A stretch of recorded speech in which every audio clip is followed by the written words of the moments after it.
মামা এই দুনিয়াতে আপনি কোন জিনিসটা পেলে সবচেয়ে বেশি খুশি হবেন? এই দুনিয়ার জন্য শুধু টাকা টাকা পাইলেই তো খুশি। টাকা পয়সা পাইলে খুশি হইব। টাকাই তো খুশি, টাকা ছাড়া আবার কি, টাকা ছাড়া তো কিছু নাই। টাকাই দুনিয়ার সবকিছু, টাকা হলে তো মানুষ সবাই খুশি। টাকা পয়সা পাইলে তো সবচেয়ে খুশি হয় বেশি। টাকা পয়সা থাকলে সবই হয়, টাকা পয়সা থাকলে তো মানুষ খুশি হয়।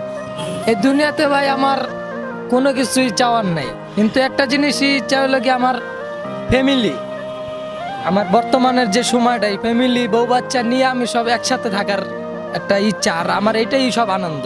আমি এটাই খুশি, হ্যাপি, আমার আর কিছু দুনিয়া দরকার নেই।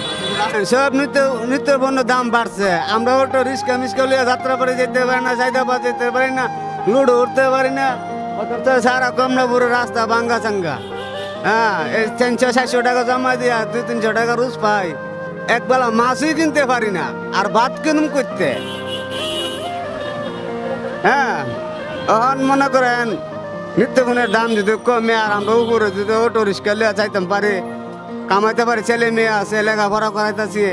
হ্যাঁ, মানে এটা আমরা ইয়ে করতে পারবো, একটু চলার সুযোগ করতে পারবো আর কি। আর এখন আমরা পুলিশে গাড়িটা ধরলই 1200 টাকা 1300 টাকা হার আমরা দেওয়া লাগে। 1300 টাকা দিলে হ্যাঁ মানে আমরা 2 দিনের 3 দিনের কামাই টাকা নেগা। আর আমরা সাধারণ মানুষ তো অন্য কোনো ব্যবসা বাণিজ্য করতে পারি না, ব্যবসা বাণিজ্য করলেও তো টাকা পয়সার দরকার। এবার টাকা পয়সা না বলতে রিক্সা চালানো লাগে।